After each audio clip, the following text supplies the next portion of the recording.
Hey guys, on today's video we're going to be buying some V-Bucks. So let's just go right into your store. That's the very last option down here. And you will see all these. So right for this video, we're going to do the highest one, which is 13,500 V-Bucks. So let's just click A. Now, yes, the prices may vary depending if you're in the US, Canada, or Europe, or anywhere really. This amount of money will change, but it's the same amount of V-Bucks. Anyways, we're going to click on purchase.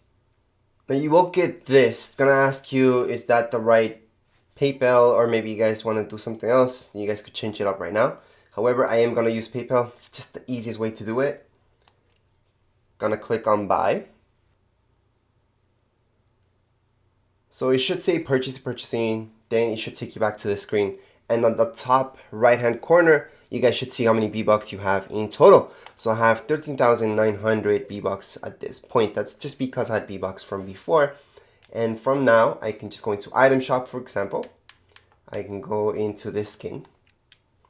And I can go ahead and buy as a gift. Or what I could do is just purchase it for myself. Anyways, that would be it for this video. If you guys have any comments, questions, you guys can write them down here in the comments area. Don't forget to subscribe and rate. Thank you.